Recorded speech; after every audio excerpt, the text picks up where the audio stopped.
기념하고 또 그날에 주인이신 주님께 영광과 찬송과 경배를 올리게 하심을 감사합니다.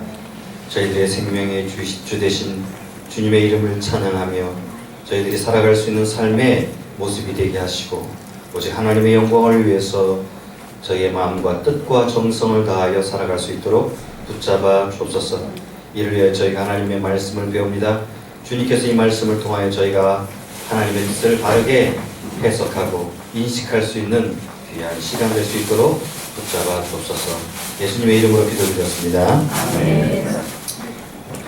자, 이제 이번 학기는 다음 주까지죠. 원래 이게 2년 과정입니다. 2년 과정. 아시죠? 모르세요? 이게 2년 과정입니다. 그래서 이게 사실은 이 책이 절반입니다. 신학의 절반, 조직 신학의 절반. 그리고 이제 다음에 또 이제 올해 끝나면 내년에 또 절반 책을 이제 또 해서 가능하면 여러분들에게 조금 이렇게 많은 그 양의 내용을 접하지 않고 할 수 있는 것들에 한해서만 할 수 있도록 좀 요약을 하고 간추렸는데도 사실은 이제 굉장히 많아 보이죠. 이제 우리가 삼일체 하나님에 대한 이해들을 조금 이제 더 설명해 가기 전에 지난 시간에 좀 이렇게 어떤 분이 그 마태복음 16장에 나오는 베드로 고백에 대한 문제를 좀 설명을 해주십사 부탁을 좀 제가 받았습니다. 그래서 오늘 시간이 별로 남지 않았으니까 오늘 좀 설명을 하고 그리고 다시 삼일체로 좀 넘어가도록 하겠는데요. 이 마태복음 16장 16절을 기초로 하는 이 주는 그리스도시요 살아계신 하나님의 아들입니다 라고 하는 고백을 했더니 예수님께서 뭐라고 말씀하셨냐면 바요나 시몬아 내가 복이 있도다 이렇게 말씀을 하셨어요. 그러면서 뭐라고 말하냐면 너는 이름을 얘기해 주셨죠. 너는 베드로라.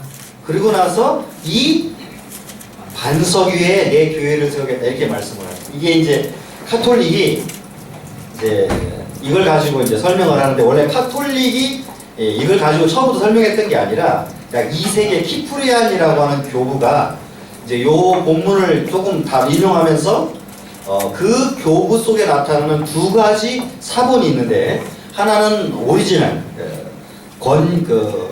흠정역이라고 해가지고 흠정이라서 권위 있는 사본이 있고 하나는 수정본이라는 사본이 이렇게 두 가지가 있어요. 근데 이 수정본에 이 베드로 위에다가 교회를 세우겠다 이런 표현을 이제 그 키프리안이 했다고 카톨릭이 주장하는데 사실은 이제 최근 들어서 많은 학자들이 연구해 보니까 키프리안이 원래 말한 그 사본은 그 수정본이 아니라 그 이전에 그냥 그 신약 성경을 인용한 본문이었다라고 하는 사실을 많은 학자들이 이제 교부학자들이 밝혀냈고 그래서 이 키프리안이 하고 싶었던 얘기는 그 베드로 위에 교회를 세우겠다는 게 아니라 베드로와 같은 사도들과 함께 이 하나님의 교회의 은혜를 누리겠다 이 뜻이었다는 거죠. 그러면 왜 카톨릭이 자꾸만 베드로 위에 이 고백을 세우겠다 이 말을 자꾸 강조하느냐 라고 하면 이 더디에 이 본문에 두 가지 단어가 등장해요. 하나는 뭐냐면 페트로스라는 이 명사의 고유명, 즉 베드로라고 하는 고유명사가 등장하는데 이것도 사실은 페트로스라는 말도 어디서 나온 말이냐면 반석, 돌이라는 말에서 나온 말이고요. 그 다음에 뒤에 이 반석 위에라는 말, 두 번째 나오는 말은 페트라입니다. 여성 명사로 썼는데 이 페트라를 썼으니까 어때요? 너는 페트로스라. 내가 이 페트라 위에 내 교회를 세우겠다 그러면 여러분도 어떻게 그냥 대충 들으면 어떻게 들리세요? 자, 너는 페트로스다. 내가 이 페트라 위에 교회를 세우겠다라고 하면 여러분 어떻게 들리세요? 끝까지 말씀을 안 하시겠다. 한 학기가 지나가는 데까지도. 자, 그러면 제가 하죠 뭐. 그러니까 유사하잖아요. 그러니까 사람들이 뭐라고 생각하냐면 카톨릭 사람들이 자기네 신학을 그래서 교황 수익권을 주장하기 위해서 왜냐하면 교황은 베드로가 1대예요. 이 사람들이 생각할 때는 베드로가 1대 해가지고 뭐 3대, 4대까지 넘은 클레멘트 이렇게 해가지고 쭉 나오는데 베드로를 이제 높여놔야 자기네 교회 교구가 이제 높아지니까 베드로 위에 하나님께서 예수님께 교회를 세우면 당연히 모든 교회의 열쇠 즉 어떻게 되어 있어요? 뭐라고 그랬어요? 내가 열면 하늘에서도 열리고 내가 닫으면 그 닫히는 그 열쇠의 권한을 베드로가 갖는 것이기 때문에 그 교황의 권한이 엄청나지는 거예요, 사실은. 그런데 이 본문을 잘 보면 이 페트로스라고 하는 명사와 고유 명사와 페트라는 성이 전혀 달라요. 그래가지고 이 문제가 발생을 하는 데 있어서 분명한 이해를 우리에게 제공해 주는데, 왜냐하면 일반적으로 아포스톨로스라는 단어를 쓸 때 사도 이렇게 쓰죠. 그런데 로마서에 가면 사도 바울이 뭐라고 하냐면 내가 아포스톨레를 받았다 이렇게 얘기합니다. 그러니까 아포스톨로스인데 왜 아포스톨로스냐면 아포스톨레 여성을 거기다가 써요. 그러면 뭐가 되냐면 이게 사도적 직무 이렇게 됩니다. 그러니까 보통 일반적인 명사가 남성과 여성이 같이 비슷한 단어가 공존했을 때 헬라어는 주로 남성일 경우에는 이제 이건 고유명사이긴 하지만 남성일 경우에는 어떤 그 자체의 의미가 된다면 여성일 경우에는 약간 그 추상명사처럼 의미가 좀 달라져요. 그러니까 이걸 억지로 번역을 해보면 이렇게 되는 거죠. 사도 베드로야 너는 반석인데 그런데 네가 고백했던 어떤 것 위에 내가 세우겠다 이렇게 번역을 해야 이게 억지스러운 번역이라도 헬라어 문법에 더 가까운 번역이에요. 그러니까 내가 베드로야 너를 베드로 위에 세우겠다는 게 아니잖아요, 그죠? 교회를 어디 위에 세우겠다는 거예요? 반석, 즉 페트라. 그 네가 했던 어떤 것, 그러니까 그 베트로스라고 네가 붙여졌던 그 어떤 사람에 의해서 이루어졌던 어떤 것 위에 세우겠다고 말씀하신 것이니까 이것을 정확하게 억지스럽게 좀 번역을 해보면 이렇게 되는 거예요. 너는 베드로라. 내가 네가 한 어떤 고백 위에 내 교회를 세우겠다. 이렇게 번역을 해야 사실은 이 번역이 정상적인 번역이 됩니다. 억지스럽더라도. 그러면 원래 이 번역은 어떻게 해야 되냐? 그렇게 하면 안 되고요. 베트로스는 고유명사가 되어야 됩니다. 그래서 너는 이제 베드로라는 이름을 가지는데 물론 이건 반석으로부터 나온 건지 왜 베드로냐면 네가 이 페트라 즉 고백을 했기 때문에 이렇게 되는 겁니다. 따라서 그 고백 위에 내가 뭘 세운다? 교회를 세우겠다. 그러니까 어떤 고백이에요? 주는 그리스도시요 살아계신 하나님의 아들입니다 라는 고백이 위에 주님께서 그 교회를 세우겠다는 말이지 베드로 위에 교회를 세우겠다는 말이 아니에요. 이 문장 자체로는 절대 베드로 위에 교회를 세우겠다는 말로 해석할 수가 전혀 없게 되는 거예요. 베드로 위에 교회를 세우겠다. 자기들이 교황을 높이고 예. 그러고 있는 거죠. 그러니까 그래서 이제 개신교에서는 이단이라 이렇게 얘기를 하는 거예요. 왜냐하면 오직 교회의 머리는 누가 되셔야 돼요? 예수님이 되셔야 되는데 지금 교회 머리가 카톨릭은 누가 돼 있어요? 교황이 돼 있죠. 물론 형식적으로는 예수라고 얘기를 하지만 실질적인 교회의 대장은 누구예요? 교황이 됩니다. 그러니까 교황 무호설까지 나오게 되는 거죠. 그래서 이제 물론 이 사람들이 언제나 교황 무호설을 주장했던 건 아니지만 이런 원리 때문에 교황의 그 권한이 너무 세지는 때는 교황의 말은 무조건 틀린 것이 없다. 이렇게 결론까지 내린 적도 있었습니다. 따라서 이 본문을 잘못 해석함으로써 발생했고 그 억지로 뜯어 맞췄기 때문에 사실은 본문에 대한 정확한 이해를 할 수가 없었던 것이고 그것에 근거해서 교황 수의설 즉 로마 교회의 주교, 즉 로마 주교가 가장 모든 교회 위에 뛰어난 주교다라고 처음에 시작했던 것도 사실은 이제 동방 교회와의 정치적 갈등 때문에 생겼던 것이고 실제로는 그렇지 않았다. 실제로는 오히려 이 동방 쪽의 교회들이 훨씬 더 강성했었죠. 왜냐하면 소아시아 지역 여러분 그 계시록만 보더라도 소아시아 지역을 향해 쭉 교회를 약 7개 얘기하잖아요. 사실은 그 초기의 교회들은 대부분 소아시아 지역이나 동방 교회의 주를 이루었고 나중에서야 이 로마로 건너가면서 사도 바울이 로마에 물론 그 전에 이제 여러분 브리스길라와 아굴라 아시죠? 그 두 부부 그 사람들이 어디서부터 쫓겨나죠? 사도행전 18장쯤 가면 그 사람들 어디서부터 쫓겨납니다. 어디서 쫓겨나죠? 로마에서 쫓겨나. 그러니까 이미 로마에도 기독교인들이 있었죠. 그런데 아직까지는 뭐 그렇게 기독교인이라고 말할 만큼 힘을 갖지는 못했어요. 결국 후대의 이야기니까 이 문제들을 이제 많은 사람들이 착각을 하는 경향이 존재하죠. 그래서 여러분들이 그냥 카톨릭은 어떤 면에서 보면 그냥 전통 위에 말씀이 아니라 전통을 말씀하고 똑같은 권위로 두고 전통 위에다 그냥 자신들의 교회를 세웠기 때문에 종교교육부터 또는 현대일까지 많은 개혁신학자들이 가톨릭 교회가 잘못됐다 이렇게 설명을 하는 거죠. 그러니까 이런 것들에 있어서 우리 교회도 한국 교회도 또 개신교회도 절대 사람이 머리가 될 수 없다는 거예요. 절대 교회는 사람 누가 머리가 될 수 없어요? 네, 나중에 교회론에 가서 내년 말쯤 하게 되겠지만 누가 사람이 될 수 없어요? 아니 사람이 뭐가 될 수 없어요? 머리가 될 수 없다. 교회 머리가 절대 사람이 교회의 머리가 될 수 없어. 오직 예수 그리스도. 에베소서 1장 20절 이하에 나오는 그를 머리로 주신 하나님께서 그를 머리로 주셨는데 그는 오직 예수 그리스도 외에는 머리가 될 수 없다는 것을 우리가 인식하고 인정하고 우리가 신앙생활을 해야 우리가 사이비에 빠지지 않는 거예요. 지금 한국교회가 왜 이렇게 이단들에 많이 빠지냐? 왜 그럴까요?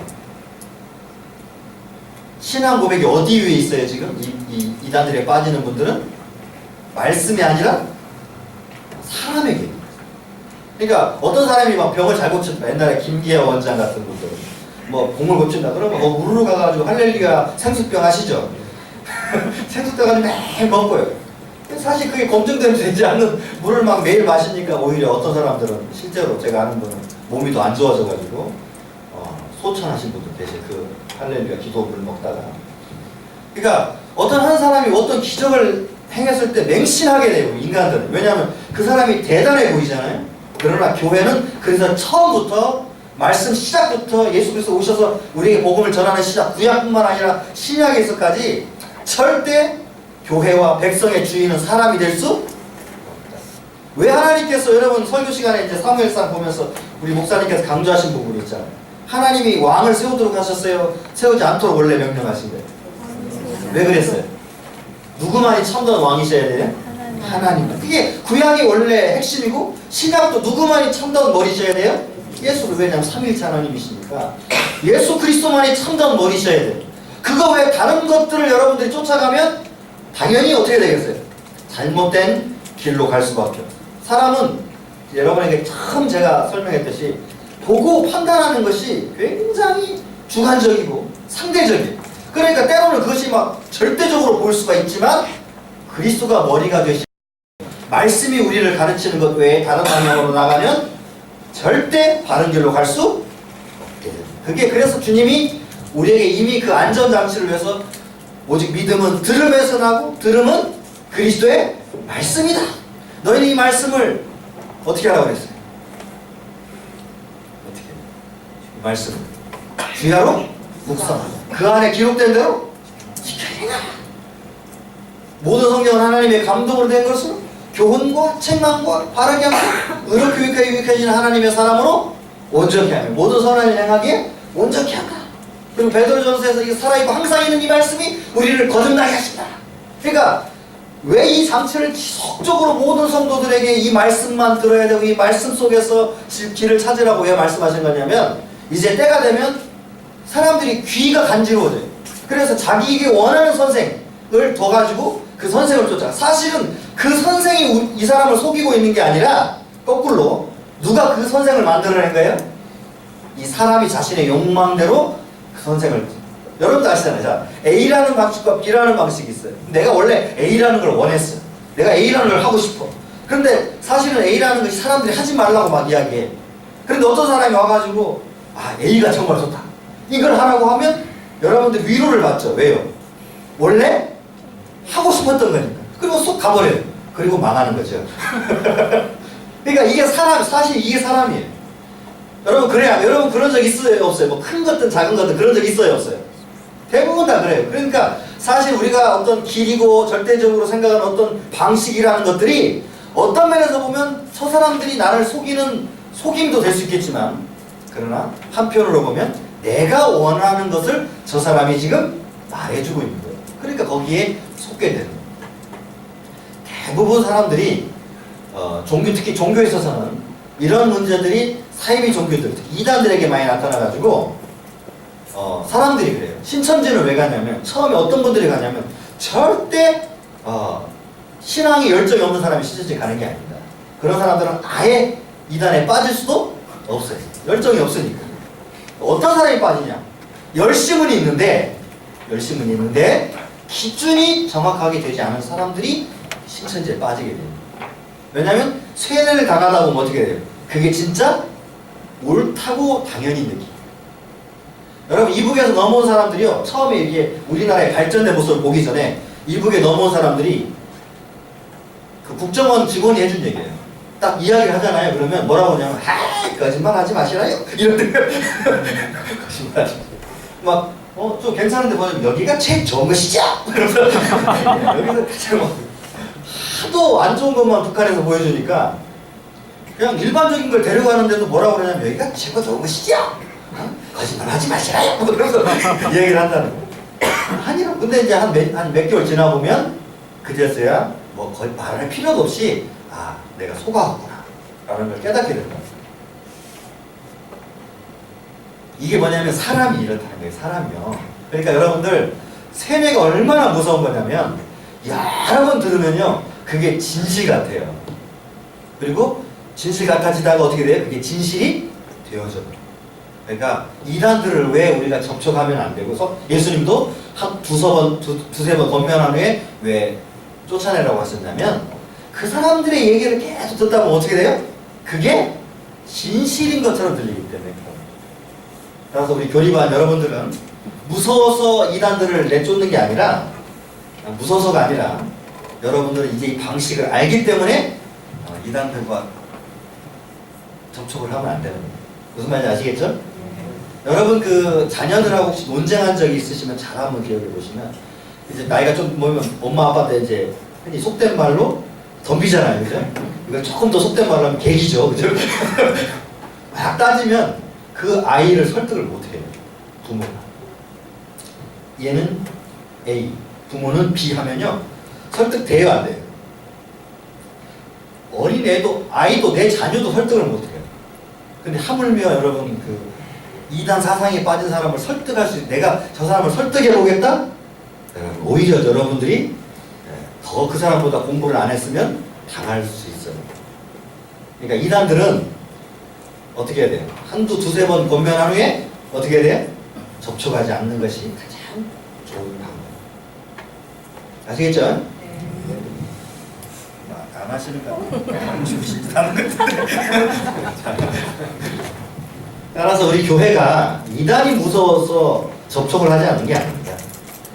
인간의 사상이라는 것은 언제나 내가 만약에 지식이 좀 부족하거나 내가 만약에 말빨이 좀 덜하면 100% 거기에 당하게 돼 있어요. 그래서 여러분들이 우리의 기준은 말씀을 삼고 말씀대로 행동하시되, 혹시 이단들이 여러분 주위에 무엇인가 솔깃하는 얘기를 한다면 듣지 마시고 거부하세요. 그렇게 해야만이 여러분들이 이단 사상에 빠지지 않습니다. 저는 이제 사실은 뭐 신학을 할 때 제가 즐겨서 이단들을 만나곤 했어요. 제가 즐겨서 약 올리려고. 그 철학적인 그 언어적 유희를 좀, 워드 플레이를 좀 알면 오히려 말장난하기 되게 좋습니다. 이단. 한 번은 이제 여호와의 증인이, 여호와의 증인이 와가지고 14만 4천 얘기를 막 하잖아요. 그러면 처음에는 막 당혹스럽다고. 근데 나중에는 오히려 그거 가지고 그러면은 14만 4천만 가면은 그러면 아무도 거기 그 여호와의 증인이 몇 명이에요? 라고 물어보고 14만 4천밖에 못 가면 갈 필요가 없겠네 거기? 막 이런 식으로 말장난을 하고, 신천지도 그래서 교리를 나중에 이제 바꾼다고 그랬잖아요. 14만 4천 지금 차가지고 2개로 나눴대요. 거기 가서 천국 가서 사는 사람과 이제 여기서 행복을 누리면서 사는 사람으로 나눴다고 하더라고요. 최근 교리에. 그러니까 거짓말쟁이들이니까 결국 나눌 수밖에 없게 되는 거예요. 처음부터 진리를 말할 수가. 근데 여러분들 사실 접촉하면 안 돼요. 무슨 말인지 아시겠죠? 자, 우리가 이제 계속해서 좀 삼일체 하나님에 대한 이야기를, 지난 시간에 우리가 인자 얘기를 하다가 이제 그만뒀죠. 자, 우리가 인자라는 말을 예수님께서 가장 즐겨 쓰신 얘기 중에 하나인데, 이 인자라는 얘기는 어떤 면에서 보면 그냥 예수님께서 나 사람의 아들이야 라고 말하는 것처럼 들리는 용어 중에 하나예요. 그런데 이 인자라는 용어는 기본적으로 구약 성경 다니엘서에 또는 다른 예언서에 가끔 언급이 되면서 사실은 신적인 존재를 나타내는 표시였어요. 여러분 다니엘 7장 13절을 한번 펴보시면 다니엘 7장 13절 찾으셨어요? 네, 거기 만약에 없으시면 73페이지 가로만 찾으면 되는데 자 읽어보겠습니다. 시작!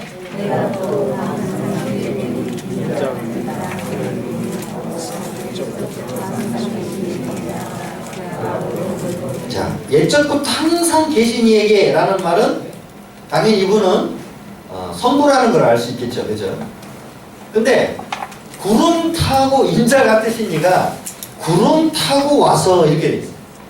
여러분 이게 만약에 그냥 사람이라면 구름을 탈 수 있어요? 없어요? 구름 타고라는 표현은 타당하지 않죠. 근데 그 구름 타고 오셔서 항상 옛적부터 계셨던 그 분에게 왔다 이렇게 표현을 했단 말이에요. 그러니까 사실은 이 표현에서 나타난 인자 같은 이는 최소한 누구는 돼야 되냐면 신적 존재에 유사해야 돼요. 따라서 이 인자 같은 이라는 말을 주님께서 쓰실 때는 다니엘서 7장을 염두에 두시고 쓰신 말이라면 그러면 뭘 얘기하고 싶었던 거예요? 예수님께서 인자가라는 말을 쓰실 때마다 사실은 뭘 얘기하고 싶었을까 예수님은? 내가 그 다니엘서에 나오는 그 존재이고 내가 그 항상 계시는 하나님과 함께 있는 신적 존재다 이렇게 말하고 싶었던 거예요. 그러니까 예수님이 말하고 싶었던 인자, 즉 호휘오스투 안드로프라고 하는 이 문구는 절대 그냥 사람의 아들이라고 말하려고 하신 게 아니라 구약 사람이면 구약을 아는 사람이면 누구나가 다 좀 독특한 존재구나라고 인식할 수 있는 표현들을 사용하신 거예요. 그러니까 예수님께서 즐겨 사용하는 구절 중에 이런 구절이 있어요. 나는 이다. 어때요? 여러분 성경 읽으면서 나는 이다 이런 말 많이 사용하셔요? 안 사용하셔요? 나는 곧 길이요 진리요 생명이니 나는 생명의 떡이요 이렇게 나는 이다라는 말을 즐겨 사용했어요. 근데 이 단어가 헬라어에는 어떻게 쓰이냐면요 에고 에임이라는 단어예요. 나는 이다 그러면 에고 에이미 그러면서 나는 길이 호도스 이렇게 이야기를 하거든요. 내가 길이다 호도스 호도스인데 이런 말을 쓸 때 이 말이 뭐냐 이게 이제 어떤 학자들이 밝혀낸 바에는 이 표현이 구약에 요 단어 있지 않습니까? 요대 와우라고 이게 원래 뭐라고 그랬죠? 여호와라는 단어가 이게 큐리오스라고도 번역이 됐지만은 요 단어를 직역하면 가장 짧게 직역하면 요렇게 됩니다. 에고에. 그러니까 예수님께서 나는 이다라는 구절을 즐겨 사실은 사용한 이유가 사실 있으신 거죠. 그러니까 여러분 사도 바울이 다메섹 도상에서 예수님을 만날 때 사울아 사울아 어찌하여 네가 나를 핍박하느냐 그랬더니 사울이 뭐라고 하냐면 주님 누구십니까? 라고 하니까 뭐라고 대답했어요 예수님이?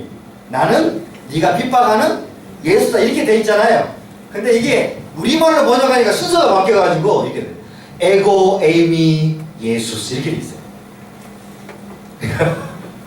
지금 너 앞에 말하고 있는 예수는 사실은 누구다? 여호와다 이 뜻입니다. 그러니까 이런 표현들을 예수님께서 막 즐겨 사용하셨는데 이 인자라는 말도 역시 마찬가지예요. 자신의 정체성을 드러내기 위해서 예수님께서 즐겨 사용하신 단어 중에 하나가 바로 이 인자라는 단어예요. 그럼 인자라는 단어를 사용할 때 이 용례가 도대체 뭘 이렇게 이야기하는지를 살펴보면 실제로 예수님께서 뭘 말씀하고 싶었는지를 알게 될 거 아니에요? 자, 그게 이제 여러분 뒤에 나오는 거예요. 좀 밑에 보시면 74페이지. 자, 그 살짝 이렇게 약간 그 진하지 않는 글씨로 되어 있는 거 있죠? 거기 한번 보시면 이렇게 됐어요. 마태복음 12장 8절에 뭐라고 되어 있어요? 인자는 안식일에 아니 안식일의 주인은 누구여야 돼요? 여호와 하나님밖에 아니잖아요. 안식일의 주인이 사람이 될 수 있어요? 없어요? 없죠. 그런데 예수님께서 갑자기 뭐라고 말씀하시기 나는 안식일에 근데 그 나는이라고 쓰신 게 아니라 누구는? 인자는 안식일의 주인이다. 좀 희한하죠. 이상하죠. 자, 그 다음 두 번째는 뭐냐면 누가복음 19장 10절과 마태복음 20장 28절에 뭐라고 얘기냐면 인자 바로 구원을 하기 위해서 오셨다는 거예요. 인자가 자 우리 한번 읽어봅시다. 마태복음 누가복음 19장 10절만 읽어보겠어요. 모든 사람을 위하여 대속물로 주기 오셨다 이렇게 말씀하셨는데 누가복음 19장 10절 찾으셨어요? 시작. 자, 사람의 아들이 구원할 수 있어요, 없어요? 그냥 사람의 아들이 사람을 구원할 수 있어요, 없어요? 없어요. 근데 지금 뭐라고 말하고 있어요? 성경 인자에 온 것이 뭐 때문에 왔다고요? 잃어버린 자를 구원하기 위해서 오셨다. 또는 이제 마태복음 좀 더 정확하게 대선물로 주기 위해서 오셨다 이렇게 말씀을 하셨어요. 자, 세 번째 인자는 자 이거 찾아보죠. 마태복음 25장 31절만 찾아보겠습니다.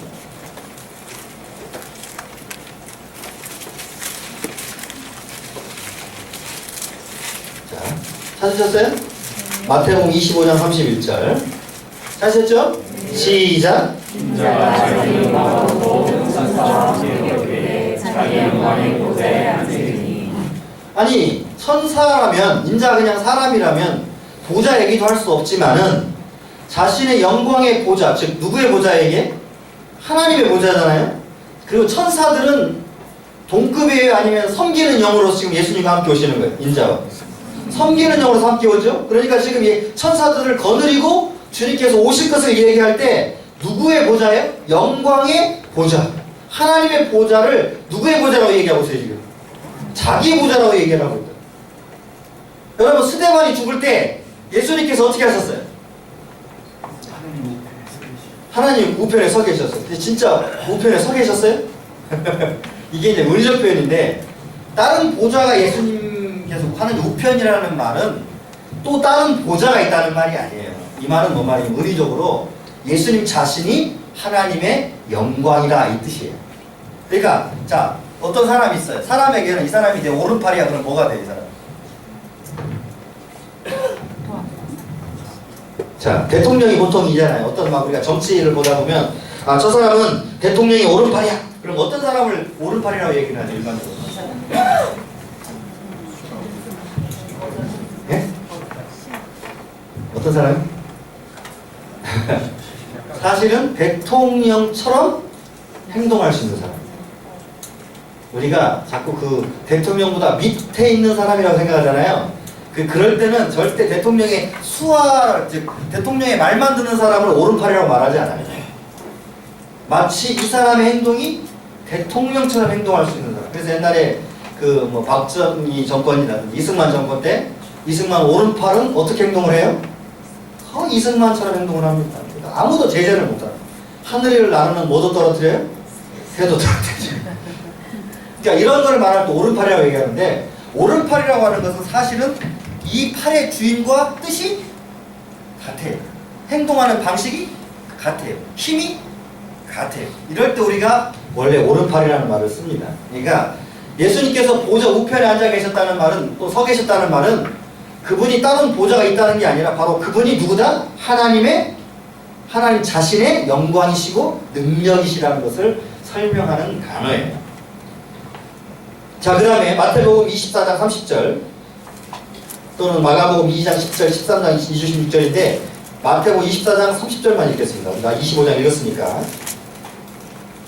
다 찾으셨죠? 24장 30절 시작.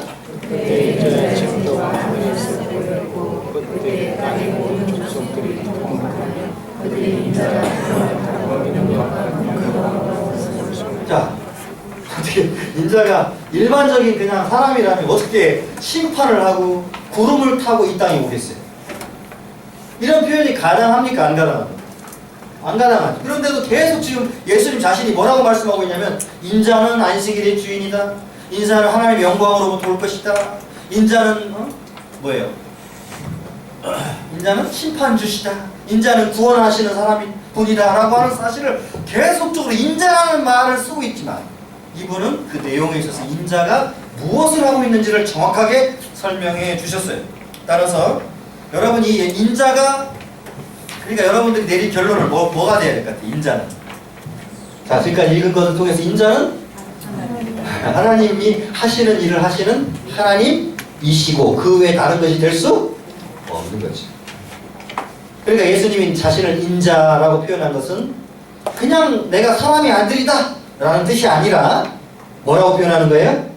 내가 사실은 하나님의 아들이다 라는 말을 더 강력하게 보여주고 있는 표현입니다.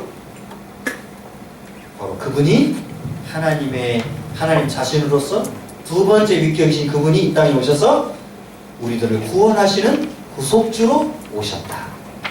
근데 왜 인자라는 말을 썼느냐? 그걸 잘 모르겠지만 학자들이 말할 때 인자라는 말을 썼다는 이유들 중에 어떤 말이 있냐면 자신의 정체성을 모호하게 하기 위해서 이랬다는 거예요. 사실 설득력은 없습니다. 이런 표현들은. 근데 그런 표현들이 있고, 하나는 저는 어떤 표현을 더 즐겨 쓰냐면 왜 예수님께서 인자라고 썼을까? 구약을 아는 사람이면 이 인자라는 말이 무슨 말인지 알 것이기 때문에 오히려 그것이 더 타당하지 않나 하는 생각이 듭니다. 따라서 우리가 예수 그리스도에 대한 이제 지칭을 볼 때 신약 성경에서 계속해서 우리들에게 보여주고 있는 그리스도 예수에 대한 지칭은 그냥 단순히 인간이라는 지칭이 아니라 그분이 하나님이고 하나님의 아들이라는 사실을 분명하게 보여주면서 설명하고 있습니다. 한 번도 이것을 예외적으로 설명한 적이 없기 때문에 우리는 예수 그리스도가 하나님이라고 믿게 되고 하나님이라고 고백할 수밖에 없게 되는 거예요. 따라서 우리의 믿음의 핵심이 뭐냐? 여러분들이 여러분이 밖에 나가서 사람들이 안 믿는 사람들에게 어떻게 해야 하라고 그랬죠? 복음을 전할 때 어떻게 해야 돼요? 교회 가자. 교회 가자. 얘기 전에 그럼 교회 갑시다. 그렇죠. 간단하게 예수 믿으라고 그랬죠. 여러분 예수 믿는다는 게 뭐냐? 예수 믿는다는 게 뭘까요? 자, 예수를 믿는다는 건 뭐죠? 지금 누구를 믿는다는 걸까요? 예수를 믿는다는 거. 그분이 하나님이심을 믿는 거예요. 여러분 다른 걸 믿는 게 아니에요. 예수를 믿는다는 이 예수를 믿는다는 고백 자체가 뭐예요? 예수님이 사람이 아니라 사람분으로 오신 분이 아니라 하나님이시면서 동시에 사람이신데 그분이 원래는 사람이 되시기 전에는 어떤 분이셨다? 하나님이셨다 라는 사실을 고백합니다.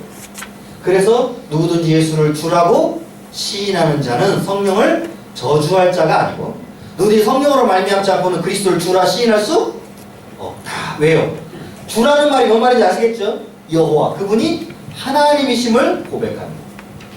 그러니까 여러분들이 교회 갑시다라고 전도하면 안 돼요.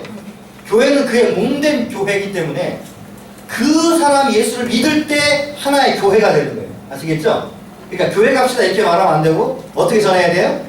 예수 믿으세요라고 전하셔야 돼요. 예수님을 나의 여호와 하나님으로 받아들이십시오. 주 예수를 믿으라. 그래야만 너와 내 집이 구원을 얻으리라.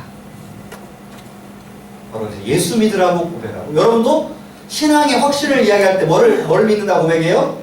나는 예수를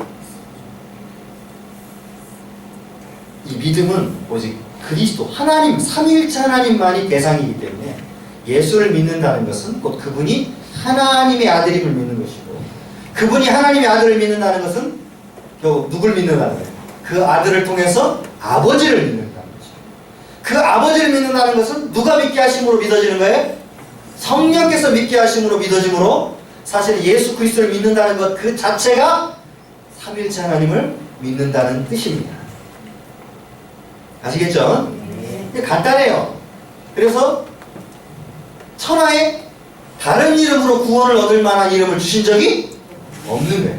오직 예수, 오직 예수라고 할 수밖에, 예수의 이름이라고 하는 이유는 뭐냐면 이 예수의 이름이라는 말은 곧 성부와 성자와 성령의 이름을 대표적으로 표시하는 이름이기 때문에 사람들이 마음에 믿어 의에 이르고 입으로 시인하여 구원을 얻을 때 그 믿음이라고 하는 것은 영접하는 자 곧 그의 이름을 믿는 것이에요. 다른 게 아닙니다. 그의 이름을 나의 주로 그분을 나의 하나님으로 받아들이는 그것이 믿음이에요. 믿음이 이기네 믿음이 이기네 주 예수를 믿음이 온 세상 이기네요. 주 예수를. 근데 우리는 지금 수없는 믿음의 대상이 있어요. 물론 나중에 이제 다음 학기 이야기를 내년 때 다음 학기 잘 모르겠는데 하여튼 수없는 믿음의 대상이 있어가지고 참된 믿음에서 자꾸 이탈을 하게 돼요. 오직 우리의 믿음의 대상은 삼위일체 하나님이고 우리에게 주어진 믿음의 방식은 누굴 믿는 거예요? 예수를 믿는 거예요. 그거 외에는 다른 것은 믿음이 될 수 없어요. 근데 사람들이요 별의 별걸 다 믿어요. 그러니까 문제가 있어요. 그러니까 믿음이 바른 믿음이 될 수가 없게 됩니다. 자, 이제 우리가 이렇게 말할 때 가장 중요한 게 그러면 성령께서 아버지와 아들과 함께 진짜 역사하시는 분으로서 우리에게 보여주고 있느냐, 이 가장 이제 중요한 마지막이고 중요한 문제가 되겠죠, 그죠? 자, 첫 번째 마태복음 28장에 가니까 18절, 19절, 20절에 가니까 이렇게 돼 있어요. 하늘과 땅의 모든 것을 내게 주셨으니 그러므로 너희는 가서 모든 족속으로 제자를 삼아 아버지 아들과 성령의 이름으로 세례를 주고 내가 너에게 분바 모든 것을 가르쳐 지키게 하라. 볼지어다 내가 세상 끝날까지 너희와 항상 함께 있으리라 이렇게 말씀하셨어요. 그런데 왜 여기다가 성령 하나님을 같이 집어넣었을까요? 일반적으로 우리는 아버지와 아들에 대해서는 인정할 수 있을 것이라고 생각을 하는데 성령에 대해서는 마치 그냥 성령은 능력이고 에너지 정도로만 파악을 하는 경향이 있었어요. 그 지금도 그렇게 간혹 이야기를 하는데 성경은 한 번도 그렇게 말씀하신 적이 여러분 아나니아와 삽비라가 여기서는 아나니아와 삽비라가 또 나오죠. 아나니아 삽비라 아시죠? 네. 이 사람들은 유명한 부부잖아. 이분도 아까 말한 브리스길라와 아굴라는 좋은 의미에서의 믿음의 본이고 제가 잘못 말했나? 제가 이름 헷갈린 것 같은데. 자, 그 다음에 아나니아와 삽비라는 나쁜 의미의 표현인데 아까 혹시 앞에서 잘못 얘기했으면 여러분 교정해 들으세요. 기억력이 이렇게 많이 떨어져요. 자, 이 아나니아와 삽비라는 어떤 사람들이었어요? 예, 팔아서 좋은 일 했죠. 그런데 어떻게 됐어요, 결론적으로? 죽었어요. 왜 죽었어요? 그런데 뭘 속였냐고 성경이 얘기하냐면 네가 주를 속였다 이렇게. 사도행전에 보니까 주를 속였다고요? 주를 속였다. 성령을 속였다는 말을 네가 주를 속임으로 주를 속였다. 이게 바로 성령께서 단순히 그냥 하나의 에너지나 파워나 능력이 아니라 삼위일체 하나님의 세 번째 인격으로서 동일하게 영광 받으시고 찬송 받으셔야 될 하나님이라는 사실을 우리에게 인식하도록 요구하시는 거예요. 근데 한국교회는 자꾸 성령을 섬기는 영이나 천사 중에 대장이라든지 또는 어떤 능력을 발현하는 힘이라고 자꾸 생각을 하니까 그냥 마음대로 막 성령 받으라! 자기가 이래버리는 거예요. 이러면 안 돼요, 여러분. 이건 예수님만, 하나님만이 할 수 있는, 즉 같은 삼위일체 하나님만이 할 수 있는 작업이지 인간이 그렇게 해서는 안 되는 거예요. 그런데 지금 한국교회가 예전에 그 80년대 부흥회하면서 부흥사 목사님들이 막 그러는 거예요. 성령을 받아. 우리 인간이 성령을 받으라고 명령할 수 있는 권한이 없어요. 따라서 성경은 뭐라고 되냐면 복음을 외칠 때 그분이 임하셔서 역사하셔. 사도들이 때로는 안수할 때 그분이 임하신 것이지 그 안수 자체가 성령을 불러들이는 것이 아니에요. 카톨릭은 그래서 이 견진례라는 게 있습니다. 견진례. 이게 뭐냐면 사제가 성도들에게 안수를 하면 아무리 이 사람이 카톨릭의 신화가 이렇게 돼 있어요. 이 사람이 아무리 성령을 받았어도 사제가 안수하지 않으면 무효가 돼요. 신부가. 그래서 성령을 받아서 내가 예수를 믿는데 그렇게 해가지고 공인이 안 돼요. 그럼 예수를 믿었어요. 그럼 어떻게 돼? 사제한테 신부한테 와가지고 어떻게 해야 돼? 안수를 받아요.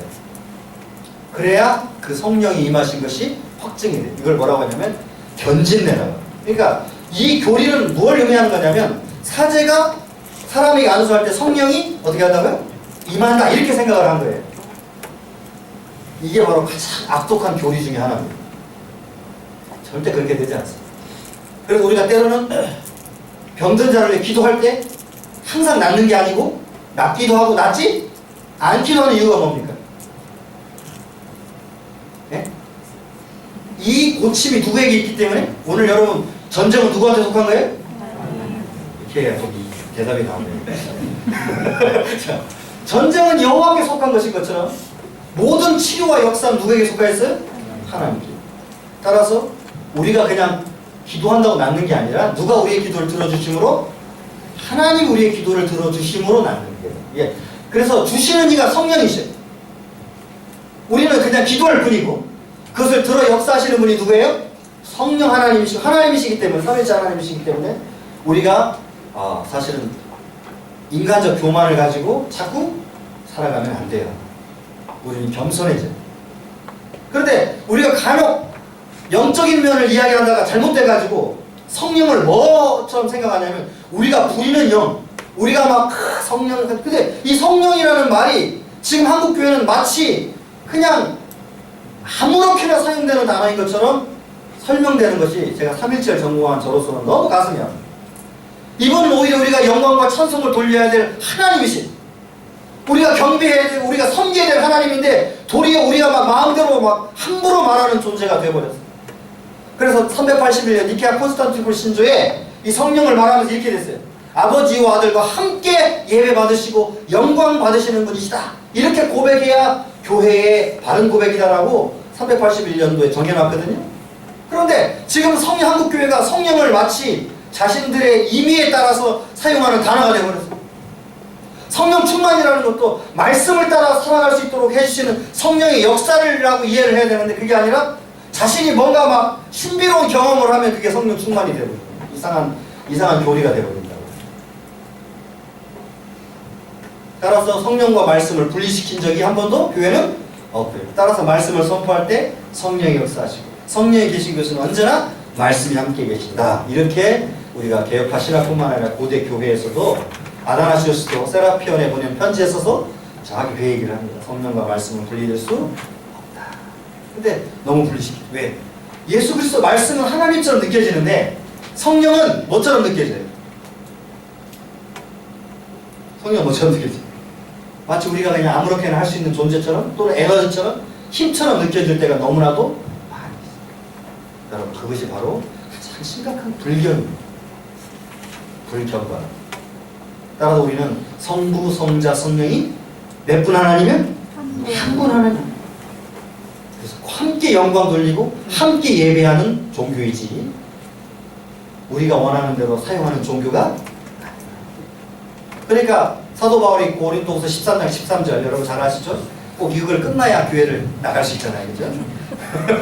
우리 주 예수 그리스도의 은혜와 하나님의 사랑과 성령의 교통하심이 너희 무리와 함께 있을지어다 할 때 항상 아버지, 아들, 성령의 이름으로만 한 건 아니지만 순서가 언제나 새 윗격이 같이 계시죠. 그래야 그래요. 그래서 예수 그리스도의 은혜와 하나님의 사랑. 여기서 하나님은 누구예요? 성부. 그 다음에 누구의 교통하심이? 성령의 교통하심. 이게 모든 축복의 근원이 함께 삼위일체 하나님의 역사이시기 때문에 어떤 한 윗격을 강조하거나 어떤 한 윗격으로 치우쳐져 버리면 결국 우리는 성경과 다른 이야기를 하게 되어버립니다. 따라서 여러분이 예배하고 경배하는 대상은 누구예요? 성삼위 하나님. 그래서 성부, 성자, 성령, 삼위일체 신께, 옛날에는 신께라고 했는데 성삼위일체께 영원무토로 어떻게 해요? 영광과 찬송을 돌리죠. 그런데 이게 맨날 뭐예요? 여러분 성가대 쓰시는 분들은 송영이 하나, 예배 시작할 때 그냥 노래, 어떤 분들은 1장, 2장, 3장에 나오는 간단한 노래 이게 한국교회의 현실이라고 해요. 그게 아니라 실제로 우리 예배, 전 예배의 모든 영광과 대영광의 대상은 성부, 성자, 성령, 삼위일체 하나님이시라. 근데 여러분도 사실은 그렇지 않잖아요. 그죠? 지금 우리가 예배 드리고 있는 형태가 그게 아니잖아요. 그죠? 그러니까 찬송과 가사가 그냥 우리가 첫 송영이니까 이거 부르는 거예요. 이렇게 되고 이게 제가 이제 박사 논문의 그 결론에 썼던 한국교회가 참다운 삼일체 하나님에 대한 경배와 찬양을 버리고 그냥 그것이 형식적인 노랫말 가사나 어떤 의미 정도로만 파악을 하게 되어서 참된 경건을 잃어버릴 수밖에 없어요. 우리는 따라합시다. 우리는 성부, 성자, 성령, 삼일체께 예배와 찬송을 드립니다. 그래서 요한복음 4장 24절에 하나님은 따라해보세요. 하나님은 영이시니 예배하는 자가 영과 진리로 예배할지니라. 예배 대상이 바로 삼일체 하나님 아버지께 뭐와 뭐로? 성령과 진리 안에서 예배하는 것이. 따라서 이분이 예배 방식이 아니라 이 성령과 성자가 예배 방식이 아니라 예배에 참된 대상이시. 따라서 우리는 삼일체 하나님께 예배하는 것이고 삼일체 하나님을 경배하는 것이고 그분 앞에 세례를 받는 것이고 그분의 이름으로 세례를 받는 것이고 그분의 이름으로 우리가 삶의 신령한 하늘의 복들로 누리는 것이에요. 그래서 우리는 세상에 속한 이름으로 받는 게 아닙니다. 세상의 가치에 속한 것들을 받는 게 아닙니다. 오직 성삼위 하나님께 속한 것. 따라서 우리가 이 문제를 바르게 인식하는 것이 성경을 바르게 읽는 것이. 그죠? 어때요, 여러분? 지금까지 성경을 읽을 때 여러분들은 그냥 어느 하나의 단독적인 위격에 관해서만 읽게 되죠? 그죠? 구약은 누구예요? 아버지. 신약은 누구예요? 예수님. 그 다음에 사도 지금은 무슨 시대예요? 이게 바로 세대주의라는 잘못된 사상입니다. 세대주의. 그래서 어거스는 이런 말을 했죠. 제가 라틴어로 한번 이야기하고 여러분들은 따라하도록 하지는 않겠습니다. 오페라 트리니타티스 아드 엑스트라 논 디비자 준. 여러분 익숙한 단어가 나오죠. 디비자. 이게 뭐냐면 디비자라는 말은 나누어진다는 뜻이에요. 그러니까 삼위일체 하나님이 외부로 드러나는 역사는 분리되지 않는다. 그럼 한번 해보실래요? 자, 제가 천천히 해볼게요. 오페라. 이게 오페라라는 말을 여러분 알죠? 노래할 때 오페라 하죠? 이게 원래는 오프스, 워크라는 말의 복수형이에요. 오페라 그래서 여러 장막이 있는, 단막이 아니라 여러 개의 막이 있는 그 노래 형식을 뭐라고 부르냐면 오페라라고 하는 겁니다. 예, 여러분 그냥 오페라라고 저기라고 하지 마시고 그건 오프스라는 말의 복수형이어서 오페라 트리니타티스. 시작. 오페라 트리니타티스. 아드 엑스트라. 이 아드라는 말이 여러분 진짜 잘 쓰는 말이에요. 여러분도 벌써 쓰고 있거든요. 혹시 여러분 여기 이메일 안 갖고 계시는 분 계세요? 이메일.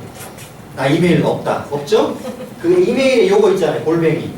요게 원래는 아드에서 나옵니다. 아드. 그러니까 아드 엑스트라 하면 밖으로. 그러니까 아드 누구에게. 자, 이렇게 된 거죠. 그러니까 만약에 제 메일 같으면 페리코레시스 골뱅이 네이버닷컴 이렇게 쓰잖아요.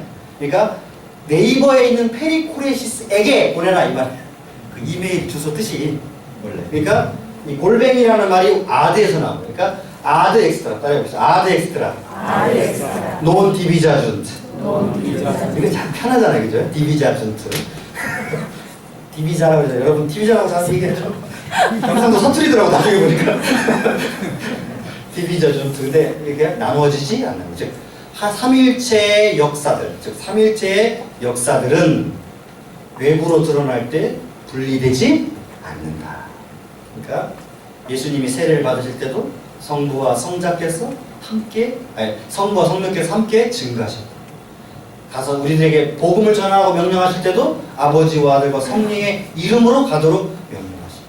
우리의 삶에 축복을 하실 때도 아버지와 아들과 성령의 역사 가운데 축복을 받아서 우리 예수 그리스도의 은혜와 하나님의 사랑과 성령의 교통하심으로 우리에게 복을 주시고 예배도 아버지께 아들과 성령 안에서 예배하도록 우리에게 역사하시고 계시는 거죠. 우리의 모든 그리스도인들의 삶은 언제나 삼일체 하나님과 연결되어 있고 그 어떤 것도 분리시켜서 옆 말해서는 안 되는 거죠. 따라서 예배도 영광도 함께 삼일체에 돌리는 거지 어떤 하나의 위격으로 돌리는 것이 아닙니다. 그래서 기도도 지난주에 우리 이제 질문하신 기도도 누구에게? 아버지에게. 누구의 이름으로? 예수의 이름으로. 누구 안에서? 이렇게. 그래서 성경도 항상 이런 식으로 설명을 하는 거예요. 그래서 초대교회가 이걸 성령의 형태로 만들었어요. 아버지께 아들을 통해 성령 안에서 이렇게. 이게 바로 교회가 처음 고백한 신앙 고백입니다. 그러니까 여러분들이 이 분명한 삼위일체 하나님에 대한 신앙 고백의 역사를 인식한다면 절대 분리돼서 나타나지 않는다. 그런데 이렇게 이 삼위일체 하나님을 고백하지 않고 잘못된 고백들이 우리들 가운데 너무 많이 있다는 거예요. 그 여러분들에게 이 책에서 이제 나타난 요약을 했지만 잘못된 이론들. 우리는 하나님 성삼위 하나님께 공이 돌리고 그분이 셋으로 계시지만 언제나 하나이시고 하나이시지만 언제나 셋이시. 그래서 하나를 생각할 때 우리는 반드시 셋을 생각해야 되고 셋을 생각할 때 우리는 반드시 하나로 나아가야 한다는. 따라해볼까요? 우리가 셋을 생각할 때 우리는 하나로 나아가야 되고 우리 하나를 이야기할 때 반드시 셋을 기억해야 돼요. 여러분이 한 분을 하나님이라고 말을 할 때 사실은 뭘 이야기를 해야 되는 거예요? 성부, 성자, 성령이 계신다. 그분이 한 분 하나님이시다. 또 성부, 성자, 성령을 이야기할 때는 이 세 개가 아니라 한 분 하나님이시라는 걸 이야기를 해야 되는데 교회가 사실은 신학을 만들 때 교리는 어떻게 발전되기 시작한 거냐면 교리를 만들려고 하다가 발전한 게 아니에요. 교리는요. 이단들 때문에 사실은 교리가 체계화. 기억나시죠 여러분? 교리의 첫 번째 목적이 뭐라고 그랬어요? 이단 박멸이라고 했어요. 기억나시죠? 이단 F킬라. 기억이 안 나시는구나. 자, 교리의 첫 번째 목표가 이단 박멸이에요 사실. 그러니까 이 교리의 기능이 이단 박멸이기 때문에 신약 성경 안에, 구약 성경 안에도 반드시 뭐가 있어요? 교리가 있어요. 그 자체로 역사적 사실만 기술하고 있는 게 아니라 그 안에 하나님은 어떤 분이시고 예수님은 어떤 분이시고 성령님은 어떤 분이시고 교회는 어떤 분이시고 하는 그 교리들이 이미 다 들어가 있어요. 따라서 그것들을 체계화시킨 것을 신학이라고 얘기하고 이 교리가 그렇기 때문에 이단 박멸에서 자 여러분 요한이 편지를 쓰잖아요. 누구를 대항해서 편지를 쓰죠? 기억이 안 나는구나. 자, 영지주의자. 그죠? 예수가 육체로 오신 것을 거부하는 자들에게 편지를 쓰잖아요. 다른 목적이 있어요, 없어요? 그냥 진술만 하게 썼어요? 아니면 그 영지주의자들을 대항하게 썼어요? 대항하게 썼어요. 그것이 그러니까 당연히 뭐가 있을 수밖에 없어요. 그 안에 교리가 당연히 들어갈 수밖에 없습니다. 이미 신약 성경 안에. 그잖아요? 그래서 누구든지 예수가 육체로 오신 것을 거부하는 자마다 뭐다? 적그리스도다. 그 규정을 하잖아요. 그냥 예수님의 역사도 사실만 이야기하고 있는 게 아니라 예수는 이 땅에 예수님은 계시다 이러고 끝나는 게 아니라 예수님이 이 땅에 오셨고 그 오신 그분은 하나님이셨는데 반드시 뭐로 오셨다? 분명한 육체를 입고 이 땅에 오셨다. 이걸 부정하는 자가 뭐다? 이단이다. 이것이 적그리스도다 이렇게.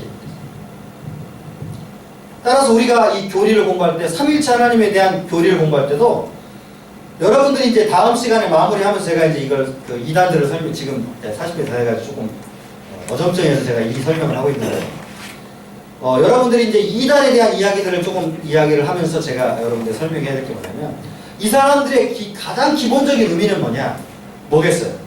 바른 성경의 고백으로부터 이탈. 이 사람들이 상당히 논리적이고 합리적인 경우가 많아요. 그러나 뭐에 근거하지 않는다? 말씀에 근거하지 않는다. 그러니까 양태론 또는 삼신론은요 어떻게 보면 인간이 이해할 수 있는 가장 합리적인 방식일지 모르겠어요. 그러나 성경은 그렇게 말하고 있지 않다. 이것이 이단의 기준입니다. 성경이 무엇을 말하는 거예요. 그러니까 초기 이단들은 언제나 어디에 근거해서 이야기하는 거예요? 성경. 따라서 이단을 박멸할 수 있는 것은 교리인데 교리가 성경적이지 않으면 그 기능을 제대로 할 수가 없게 됩니다. 자 이제 여러분들이 실제적으로는 교리적으로는 삼일체를 이제 성경적으로는 배우셨어요. 물론 제가 여러분에게 이제 신학적으로 가르칠 수가 없어서 좀 안타깝죠. 왜냐하면 여러분들은 신학생들이 아니고 이제 평신도시들이시기 때문에 평신도라는 말이 좀 어폐는 있겠지만 어쨌든 구분을 좀 하겠습니다. 여러분이 배우기 때문에 제가 이제 가능하면 성경적인 입장에서 성부, 성자, 성령을 성경은 절대 분리시키거나 합쳐서 말한 적이 없고 새 위격을 말할 때 이분들이 반드시 한 분 하나님이시라는 걸 설명했고 한 분 하나님을 말할 때도 반드시 세 위격이 존재한다는 것을 설명했어요. 이거를 쉬운 말고 또 좀 고급스러운 말로 뭐라고 부른다? 삼일체라고 부른다. 그러니까 여러분 삼일체라는 게 별게 아니에요. 왜 별게 아니냐면 이게 중요하지 않다는 게 아니라 이것을 이해하려고만 하지 않는다면 그리고 이것을 그냥 믿음으로 말씀이 말하는 말을 수납하려고만 한다면 이것은 우리에게는 너무나도 자연스러운 것입니다. 그러니까 자꾸 이걸 이해하려고 우리 인간의 이성을 자꾸 발동시키면 어때요? 이성으로 이해할 수 있겠어요? 없겠어요? 없는 거죠. 그러니까 당연히 잘못된 믿음으로 나아갈 수밖에 없게 된다는 것입니다. 그래서 여러분들이 이것을 찜찜 혹시 하고 계신다면 이 삼일체를 배우면서 그래도 여전히 대답이 안 돼. 대답이 안 되는 걸 대답되게 하는 그 욕심이 가장 심각한 문제예요. 대답할 수 없는 것. 그래서 우리는 어디에 근거해서 말해야 돼요? 말씀에 근거해요. 말씀이 말하는 데까지 가고 말씀이 멈추라는 곳에서 멈추는 신앙. 이것이 바로 개혁파 신앙입니다. 따라서 여러분들의 신앙은 여기에 머물러야 한다는 것을 기억하시고 다음 주에 여러분들 이제 마무리를 하면서 한 학기를 마치도록 하겠습니다. 기도하겠습니다.